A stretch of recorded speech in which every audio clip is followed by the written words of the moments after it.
everybody, I'm Ray. And I'm Paul. And we are the Alconauts. Like we are every week. Yes, Paul. Anyways, we got something a little special for you guys this week. We're sort of taking a bit of a departure from our normal format here, although we will still stick to the format. We have with us a couple of home brewers. Joining us today are Richard and Ben, and they have brought a very interesting beer that they have brewed themselves. So we're going to get into this shortly, and we're going to chat with them about what they're doing in the beer world. How you doing, Ben? How you doing, Richard? Hey, how are you doing?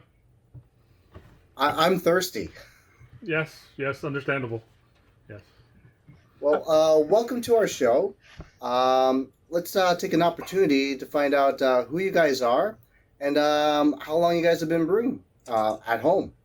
Sure. I've been brewing for about 25 years. Took a large break in between, about 15 years in between, and the last 5 years picked it up again with my partner in crime, Ben, and we've been brewing for about 5 years now, using his equipment, and it's been, made a big improvement, and it's been great, a lot of fun. That's awesome. And yourself, Ben, how long have you been doing this for? Just about 5 years. So I happen to live right beside a college where there was a program that specialized in brewing. So I happen to know a number of the students, and one thing led to another. One of the students taught me how to brew from grain, basically. So that was the intro for me. I'm sure a whole bunch of our folks out there in our audience are curious about home brewing. We'll get to that through our show. But right now, what we're going to do is we're going to explain the process, and then we can get into your delectable brew that you've presented us with. So basically, the way it goes, as it does always, we're going to have an initial taste. From there, we're going to have an initial opinion about this beer. We'll have a conversation with Ben and Richard. We'll take it down to a portion below the bend, which is going around the bend. We'll see if our opinions are still the same. We'll take the beer down to a lower portion with just enough to chug, at which point we'll have our final chug. We're going to give these guys a final score and a final opinion. So whether it's good or bad, we're going to shove this thing right down our throats. And no offense, gentlemen. It's just the way the show goes. That's okay. None taken. Looking forward to it. So what'd you bring us this week, guys? Yeah, what are we drinking? So this is a Szechuan Peppercorn Saison. Did you say Szechuan? Szechuan, yes. So it might be a little bit spicy. It might be a little bit spicy. It does have Szechuan numbing peppercorns in it. That was an inspiration from Ben's influences. We found the recipe in a book, and we did a little bit of modifications. This is actually the second time we brewed the beer. So the first time we did brew it together. So this is the second iteration. I made some minor changes to it, upped a couple of the ingredients. So there's like ginger in it. There's not ginger. There's lemon peel in it. Szechuan peppercorns and grains of paradise, and then we use a saison, a farmhouse saison yeast to brew it. So it comes out a little bit different than what you would expect in a lot of regular beers. Yeah. Let's crack these guys open and let's have our initial taste. Be careful. Most of them are quite carbonated. Wow. So. I think I blew a hole in my ceiling. Oh, that's cool. You can see the You see the foam? like the carbonation foam, smoke coming out of the top of the bottle. Yeah. Awesome. So normally when we do these, we do a lot of kegging with our beers, but this one we decided to bottle. The saisons usually do well when you bottle them. When you said it was carbonated, you weren't kidding. I don't usually have any trouble pouring, and oh my goodness. Okay. Wow, Ray, for once, you're making a mess of your beer. It's terrible. The bubbles are huge. I'm gonna have to bleep that out. Sorry, guys. It's about time you screwed up a beer, though, Ray. Yeah, I don't usually mess up the pour. This is awful. I've been taking beer pouring lessons, so Practice makes perfect. that is fragrant. Well, Where'd you go, Paul? The NBPI? the what? NBPI, National Beer Pouring Institute? No. Is there a National Beer Pouring Institute? I don't think so. I just made that up. We could start one. Well, there you go. We should start a National Beer Pouring Institute. Obviously, I can't be an instructor because It's a 6-week course where we can teach you how to pour beer like Paul. 3 easy payments of $9.99.95. We're gonna make that six easy payments. Yeah, plus shipping and handling. Plus shipping and handling. I'm thirsty. Let's try this out. Cheers, So, guys. cheers, guys. Cheers. Cheers, everybody. Cheers.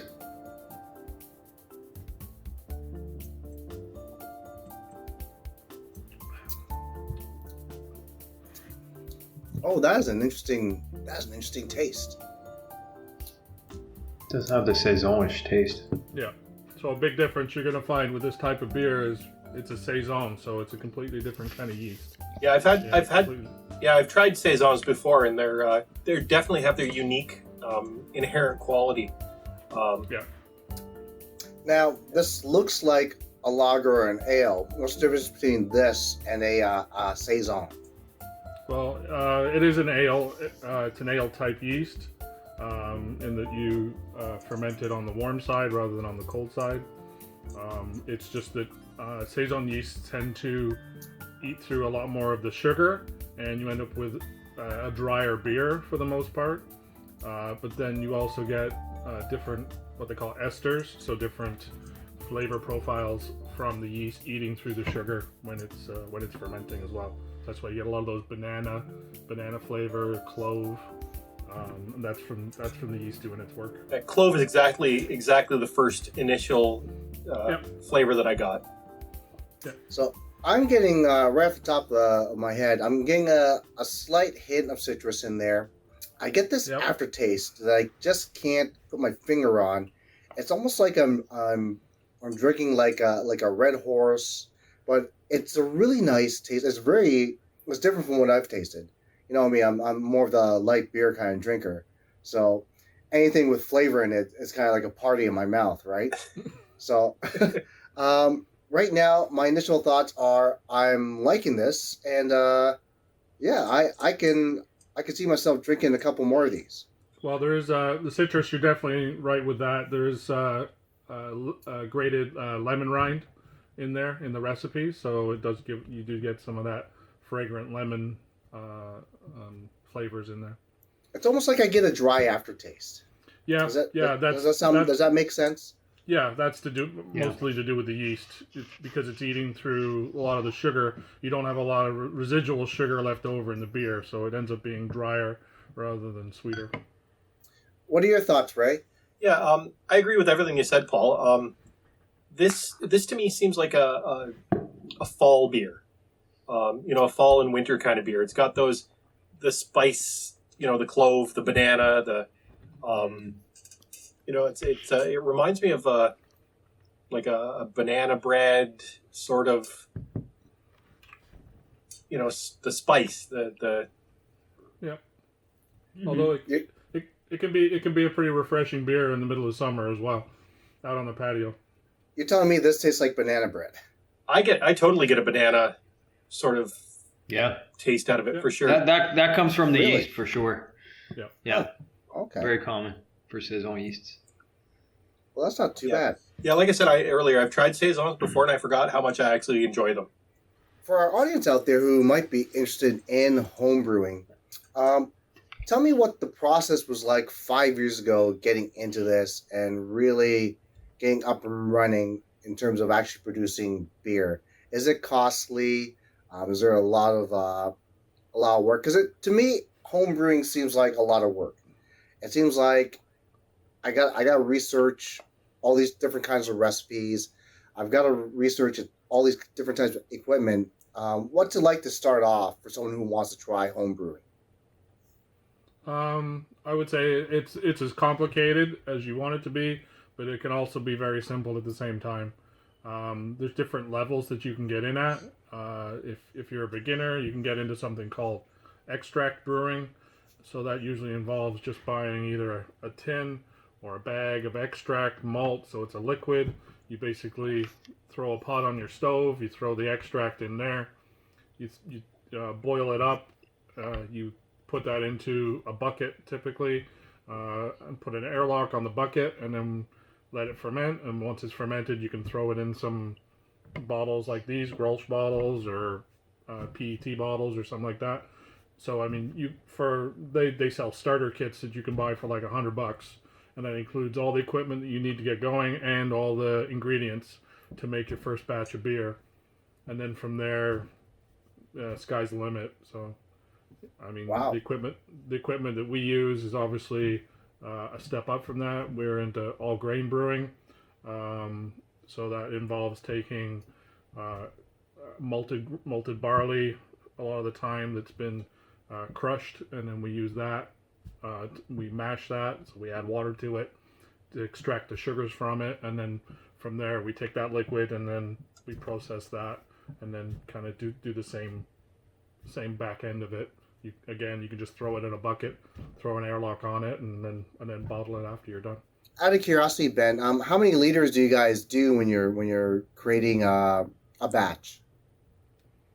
About 20, is it 25 or so? 20, 5 to 6 22. gallons?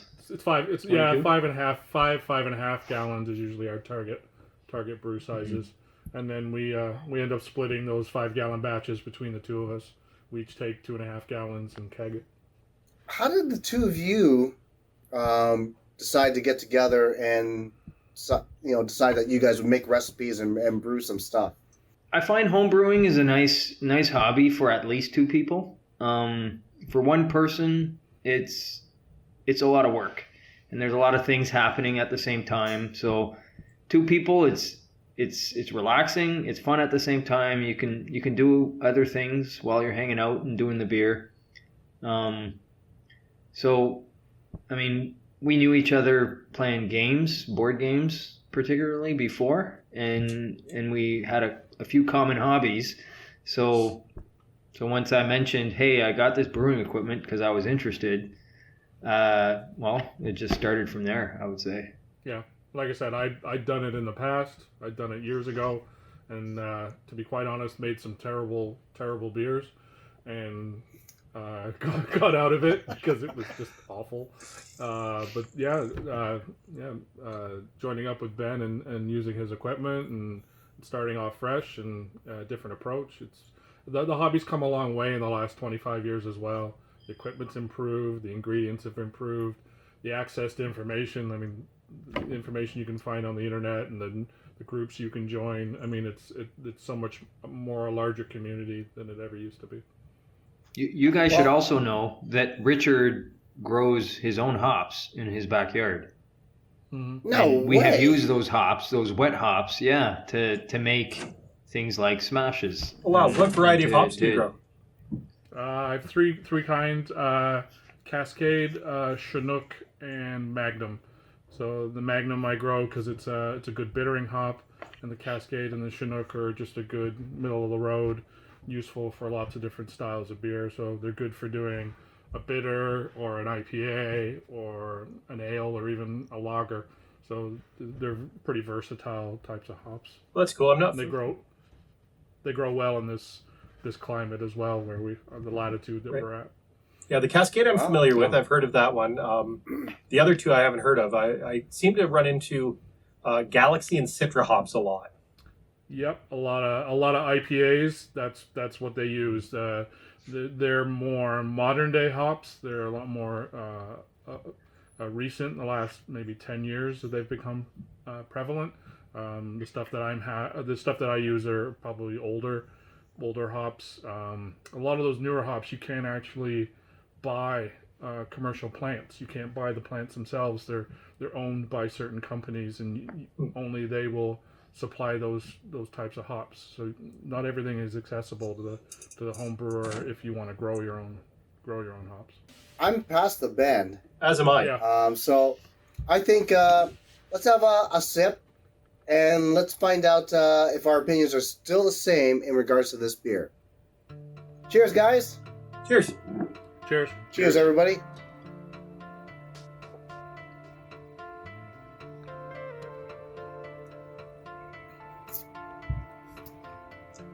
I'm gonna tell you, drinking this beer,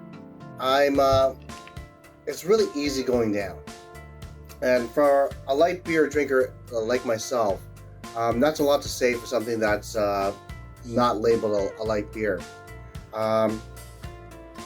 Carbonation is a little high. You get that mouthfeel, but realistically, I don't get a burn in my throat when I'm drinking this. It's settling in really well, and the flavors just seem to mingle in. I still can't put my finger on what that taste is that just lingers in my mouth, but it's very pleasant. Like, I'm really enjoying the taste of this beer. I really gotta say, my opinion right now is you guys are doing a great job so far. If this was something that was on the market, yeah, I will want this in my fridge. I'm not just saying this because you guys are on our show. I'm just saying this because it really is, that easy to drink. I'm having a hard time restraining myself from drinking the rest of it. What are your thoughts, Ray? Yeah, exactly, Paul. I'm really enjoying this. Like I said earlier, I forgot how much I enjoy a Saison beer, and you guys nailed it with the extra flavor adds that you put in here. I don't get any sort of spicy heat from that Szechuan peppercorn. No. It's more of like a ginger candy kind of spice on the palate. What I found is that all these flavors together, to me, it almost tastes like it's a ginger beer. Like you get that little bit of spiciness from the peppercorns, the lemon rind, and everything else, and to me, it totally tastes like ginger. Yeah, it's great. I mean, it's a little bit hazy, and I mean, from the nature of filter technology and stuff. Yes. I mean, there's a little bit. I can see a bit of sediment in there, but I mean, it's all natural ingredients, so it's not going to hurt you. We are not at the point where we're filtering our beers. Right. No. Not yet. There are some things that we put in when we're brewing that help clarify the beer. But most of the time, you're always going to get a little bit of sediment in the bottom of these bottles. Yeah. No, it's I'm really enjoying this, guys. If you were to market this beer, who would you want to, in terms of a celebrity, to endorse this beer? Good question, Paul. You're asking someone who doesn't know too many celebrities. Yeah. And yeah. You can pick anybody. If you want to sell this beer, you want to make a ton of money, who are you asking to endorse this beer? Who's going to be in your beer commercials is what I'm saying. How about Man Tracker? Oh, yeah. I got what'd you say, Richard? Ryan Reynolds. And Ben, what'd you say? Man Tracker from Thunder Bay. Man Tracker, yes. I can see him riding up on his horse, pulling one of these out, opening it with his boot.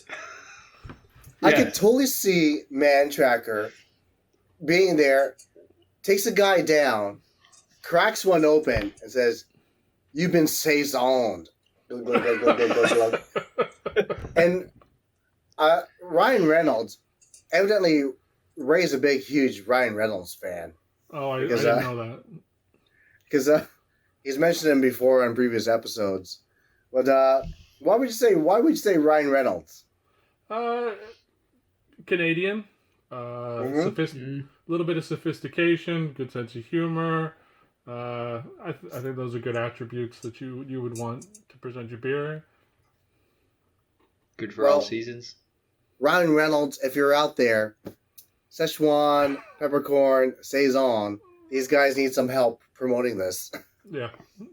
What would you guys give this for a commercial name? Have you given any thought to something like that? We normally put something at the top of our recipes. We try to come up with names. I don't know if we came up with one. Maybe check the first one. No, I looked up I looked up both recipes, and unfortunately, we just called it Szechuan Paradise Saison. So we'll go with that. That's not bad. That's not bad. Szechuan Paradise, that works. Szechuan Paradise, yeah. That totally We'll go with works. that. Yeah, I could totally see that sitting on in the Ontario section of the LCBO when you go into that big beer room. For our viewers at home, typically, how long does it take to go from beginning to end to put a beer out? Typically, from grain to glass, if you're doing an ale, you're looking at about 2 to 3 weeks from when you start making it to when you can actually drink it. There are some varieties of yeasts that you can use, and you can actually. I have done one beer where grain to glass was a week, 7 days. So wow. it can be quite quick. And how did that taste though? It tasted fine. Yeah. The thing that you usually have to wait for is you have to wait for the beer, for the yeast to eat through all the sugars and convert it into alcohol. So if you use the right kind of yeast, it converts everything rather quickly. It can convert in the matter of 2 or 3 days. And then if the style that you're doing is conducive to not needing to sit or to lager for a certain amount of time, it's drinkable pretty much right after. And then it's a matter of carbonating and everything else. So kegging cuts down on the time, using the right yeast kind of cuts down the time, and picking the right style. So if you do all those 3 things, yeah, you can make a beer in a week. So yeah, sorry, the beer that Richard was talking about doing in a week, while it was absolutely drinkable and very good within a week, it would have been a very different beer 2 weeks after if it lasted that long. Here's a question for our viewers at home. If you're home brewing, what is generally the expiration date for those beers? Or does it differ from beer type to beer type? Yeah, yeah, it's totally style dependent. So like an IPA or something like that, or if you're doing like a New England IPA, which are really popular now, a lot of those beers, yeah, a few months at the most. If you're doing something on the stronger end, or something like this, like a Saison, anything that's got a higher alcohol content, you can bottle those and keep them for a year or 2 years. And then if you go like something like a barley wine, which is like up around 10, 11, 12%, those are the sort of things that you can keep for years. And they, over time, they completely change. The flavors change, they mellow out, and they actually do get better with age. If you guys could have a signature beer from all the recipes that you guys have been working on for the last 5 years, what would your signature beer be? That's a good question. I would actually say it's probably this one. Oh, really? Yeah, actually, yeah. Coincidentally, I mean, we brewed it twice. There's a lot of history behind it because of our, where we've traveled and the ingredients that we've used and the success, and we found that it turned out really well. And it's so different than what you would find in a lot of other places. So for me, this is probably one of maybe 2 what I would consider signature beers. Oh, well, yourself. There's a couple stouts that we've done that have been pretty phenomenal as well. That would have been my other pick. Yeah. So I'm thinking it's time for the chug. The way it works, gentlemen, is Ray's going to give us a count of 3. We're going to chug this back, and it's glass to the table. Winner take all. No consequences tonight, Ray. Of course. We're just going to do this on pride. So let's do this. We'll give you guys a final score and a final opinion, and we'll see where we go. Ray, Cheers, count guys. us down. Right, ready? Cheers. 1, 2, 3.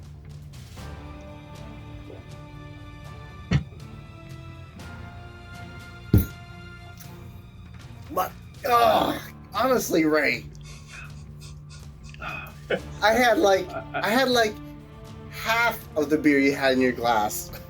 I just got a flashback to university. Oh God! You know what? That what a great beer, guys. Normally Paul goes first on these, but I'm gonna kick this off. I enjoyed that so much. with the level of like flavor that was in that, I thought it might be a hard beer to chug back. I really regret having to chug it back because I was enjoying it so much, but that it was so smooth, even though the carbonation level was high. Yeah. I really, really, really enjoyed that beer, guys. Cool. What would you score you. out of 5? What would you give it, Ray? I can't believe that's a 4.5 out of 5 beer for sure. Absolutely a 4.5 out of 5. Like I said on previous episode, I've never encountered a 5 out of 5 beer. That's the one where you drink it and you hear the angels sing and the choirs are and the horns are going. But dang, that is as close as you get to something. And I've drank a lot of beer. And I really, really enjoyed that, guys. Okay, Cool. awesome. Thank So you. before I give my final opinion, I have to ask you guys, what is the average ABV on this beer? I can actually tell you. Oh yeah, we didn't even get into that. Yeah. Yeah, I need to know because this is going to dictate my score. So, And whatever's written down there is probably it's not slightly lower than what the reality is. So it's an Because- ish number. Yeah. Well, So to figure out the ABV for a beer, what you do is you measure the sugar content before it ferments, and you measure the sugar content after it ferments, and that's how you figure out how much alcohol is in it. So for this beer, our original gravity is what they call it, would be 1.067, and our final gravity was 1.025. So the ABV, and so you basically plug those numbers in, and it ends up being at 5.5% alcohol. I was gonna guess 6. I was going to guess a lot higher. I'm going to tell you, in regards to this beer, it goes down pretty smooth, but I find that the flavors play really well on your tongue. It's very easy to drink. I really enjoyed this beer. I'm going to say, for me, it is a 4.5 out of 5. It's very unique, great flavors, it blends really well, and I really thoroughly enjoyed this. You guys did a great job. I would love to see this on the market if that's ever going to be the case. So you guys did a fantastic job on this beer, is what I can say. Yeah, if I can actually get a Thank you. kegerator built for my house, I might actually contract you guys to make me a keg of this stuff. Well, we can see what we can do. Guys, once again, thank you very much for being on our show. Thank you for educating our audience in regards to the homebrew process. God, it was really a good beer. I'm Paul. And I'm Ray. This And is Richard and Ben Ben. and Richard. And we are the Alconauts.